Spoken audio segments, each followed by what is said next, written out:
Howdy. Our ducks have started laying eggs. I'm getting about 2 eggs a day. I think they first laid almost 2 weeks ago. Laid 2 eggs that first day, and then 1 egg every day. I don't know, up to about 4 or 5 days ago, and then it's been 2 eggs a day ever since then. Uh, and so duck eggs are more rich, have more nutrients than chicken eggs. And and I was talking to one of my neighbors, and she makes her own mayonnaise. And so I thought, well, hey, I could make my own mayonnaise, probably pretty good. And other things that you might use a raw egg for. Well, let me get into this. This video is about pasteurizing eggs. And pasteurizing eggs is a way to uh, kill salmonella, uh, those kind of bacteria, uh, strains that get in eggs, and before you use them raw. Now, when you cook them, they're that stuff's killed when you cook it. But like to make mayonnaise or sometimes ice cream, it calls for raw eggs, and so it's a good idea to pasteurize them. And so that's what I've done. And in order to do that, I am using a sous vide machine. Now, we've had this thing, I don't know, 10 years or so, it seems like. A while back, there was a big fad for sous vide. Sous vide is a method of cooking where the object that you're cooking is in a bag in warm water.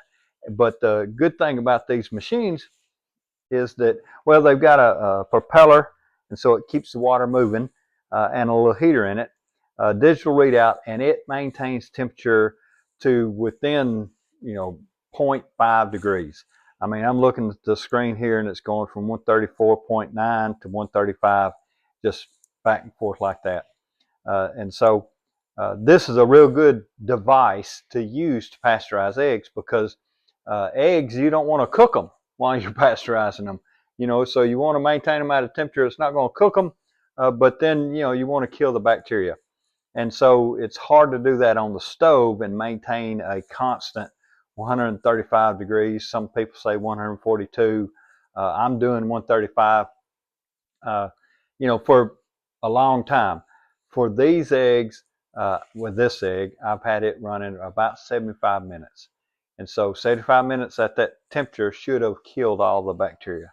And so I have my egg in here. This is one of my duck's eggs.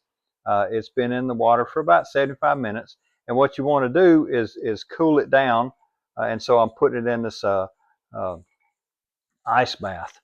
And so, using the spider, you move the eggs in and out, and then cool them down with the ice bath, sort of like you would shock a vegetable. After you blanch it, you might want to put it in an ice bath so it stops it from cooking. And so what that's going to do is cool the egg down so that it's ready to be stored and used in a raw form. I have seen it suggested that you might want to write a P, like a Sharpie, on the shell of the egg, to denote that it's been pasteurized, to keep it separate from the others. I did read that it's best to start this process from eggs that are room temperature, and the majority of our eggs that we gather are room temperature. My ducks are a little messier than my chickens, just because where they lay, they tend to lay. They've made them a little nest inside their pen, and their pen does not have, strong sidewalls on it.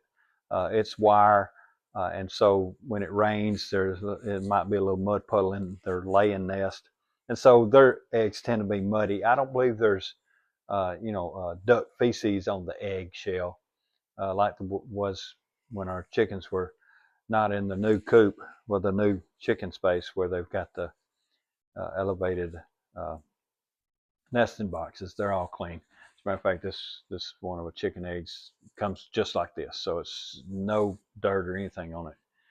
But the duck eggs are a little bit dirtier. So that's pasteurizing eggs plus a little bit, right? But you need to take care of yourself, take care of your health, and that is pasteurizing eggs with a sous vide. and doing that kind of stuff at home. That's what works for me mostly.